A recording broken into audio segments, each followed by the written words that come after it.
And thank you, everybody, for coming back after a fantastic lunch. We appreciate it. I think our next section is going to be really, really interesting, mostly because as we've gone through the last 2 days, Rwanda has been leading in a lot of matrices. And I think underlying some of those matrices or some of the leading indicators we've been talking about interoperability. We've spoken about the penetration of mobile. We've talked about the networks. You know, a lot has been spoken around the structures that are supporting some of the things that we are sort of taking as examples. And Rwanda is really shining in those areas. And, you know, when you think about the structures and the discussion we had earlier this morning with the team that was talking about payments and remittances and the MTN CEO, it's clear to me that we cannot escape a discussion around ICT infrastructure and connectivity. And I think the person that's going to lead us through this is the Honorable Minister, Paula Ingabire, heading up innovation and ICT in Rwanda, and also has been part of Smart Africa and a couple of other initiatives relating to this connectivity, because I think if we don't solve the connectivity problem around the continent, we actually can't solve the movement problem around the continent. So Paula, over to you for the keynote address, and then after that we'll go to the panel to really discuss in depth what can we learn, because I think that's what this is about. What can we learn from what you're doing with your ministry and how it's facilitating this sort of drive around what we're seeing in Rwanda?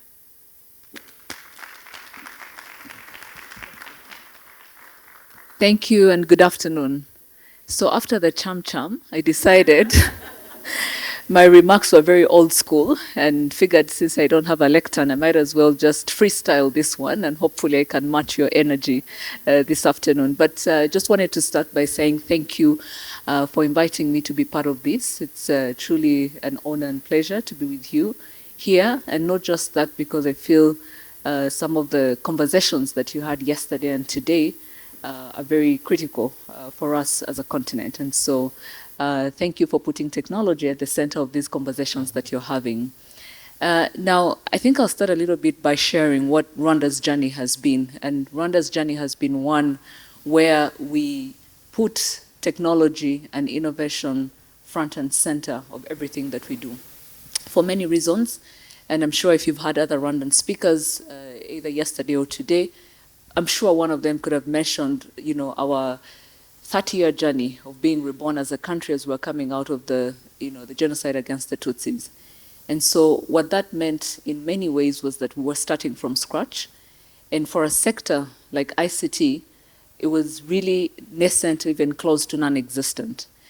But we also knew that if we were going to leapfrog development, a couple of things needed to be thought about in terms of drivers for growth.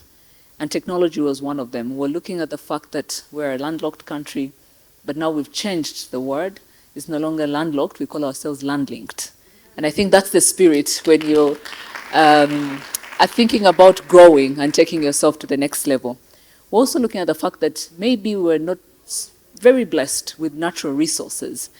And so what could be traditional industries that have helped other countries leapfrog and grow may not necessarily work for us as a country. And so that's why ICT, innovation, technology was really one of the core drivers of development for Rwanda. And so it also meant, because we're starting from scratch, and by the way, this was around 2000 where we're looking at what do we really have, and what we had was just one company, MTN Rwanda. I'm sure the CEO spoke extensively about their journey in Rwanda, and this year they celebrated 25 years in this country. And so that was our base in terms of our ambitions of being a technology hub and innovation hub. But that didn't deter us from thinking big, thinking about what we needed to do. And one of the principles that our president has laid out, 3 very clear principles for us about what we need to think about ourselves, but it's about thinking big in everything that we do and not really being constrained by the resources or the challenges that you have. The other principle is about accountability, because that's very important as you're thinking about growth and really, and I'm hoping that most of the conversations that you're having here at Africa Soft Power is really about changing the image of the continent, writing our story, changing the narrative that everyone has about the continent. And so to do that, accountability has to be at the core of everything that you do. You need to be thinking about, more than yourself, thinking about what's in the interest of your country, of the continent. And the third one was working together, because again, the reality is that any country, whether it's a country in Africa or even in the developed economies, your resources, there's going to be so many things that are competing for your resources. So when that coordination is not there, that working together is not there, you end up wasting a lot that could have been really channeled into, powerful transformation. And so with those three values, we sort of crafted our ICT journey around that. And so we laid out a 20-year strategy that was broken down in 4 plans. And so for the first 5 years, we focused on putting in place the institutional frameworks that were going to sort of lead the way in terms of what do our ambitions look like in terms of becoming a digital economy, and what do we need to put in place. Then the second part of the strategy, the next 5 years, will focus on putting in place the foundational pieces such as infrastructure. And we talked about connectivity. I'm glad you spoke about payment systems, because everything is really supported by connectivity, having the right infrastructure that is accessible, that is reliable, and is available to everyone. And I really want to underscore reliable, because for many of you, since March until today, at least you've experienced 2 disruptions when the undersea cables got cut. And so that, when we think about reliability, then that has taken us back to, as policymakers, to ask ourselves, do we really have reliable infrastructure in place? Do we have resilient infrastructure and systems in place? And what is the alternative? Then the third chunk was focused on really understanding, now that we've laid the infrastructure, we had laid out about 2,300 kilometers of fiber as really the backbone infrastructure. Today we have more than 15,000. But really after looking at that, we asked ourselves, what does this infrastructure mean to a Rwandan, whether they're in Kigali or in the remotest part of the country? Is it enough that they have fiber just passing through, their homes? What does it truly mean? And so that meant that we had to go back to understanding what value creation is about and digitizing our services, because that's the only way we could, show the impact and the benefits of really the investments that we're making as a country. And now today, after the 20 years, I've spent the last 1 month, and right now even as coming here with my team, as we're thinking, what do the next 5 years look like? What we've seen coming out of the COVID-19 pandemic is that in many ways, many countries with their partners, with their operators, have invested heavily in making sure that you have infrastructure. But the one thing that still lingers and particularly for the continent, is the usage gap. Now, I know this afternoon you talk about the creatives economy, there's sports, there's everything, but at the end of the day, it boils down to, even if you have great infrastructure, how many people in your country are being able to in a meaningful way, are being able to access and use it. And really understanding those that are not, what exactly are the barriers that are really preventing them from, benefiting from the kind of investments that are being made. And so the usage gap remains a key priority for us as governments to really think about what does it take to unlock barriers such as digital literacy, where majority of our population may not have the digital literacy skills to even know how to make use of all these digital products and services that we put to their disposal. Then comes the question of affordability. For many people, and I know the majority of you in this room, you may have 1 or 2 or 3 smartphones, but there's someone who cannot even afford a future phone. And these are the same people that we must strive so hard to figure out how do we link them to these opportunities that the digital economy presents us with. But then again, I want to pivot a little bit to some of the priorities as we go forward, because I feel like there's a huge opportunity for us as Africans, as a continent, to really rewrite the narrative and the future that we want to see. When I was speaking to the organizers about what they wanted me to reflect on this afternoon, one of the themes that stood out was AI. And I think it comes with no surprise because AI, every corner, you turn to, everyone is talking about AI. But then the question becomes, what is AI for Africa? What does it truly mean?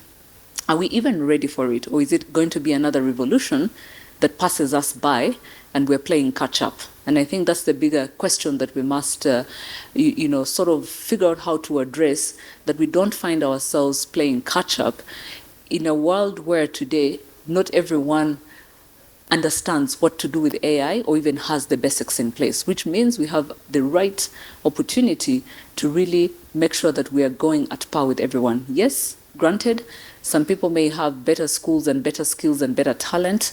They may have companies that have invested extensively in the compute infrastructure, but I think that should not be something that deters us from understanding how do we ensure that we're not playing catch up in this space as we go forward.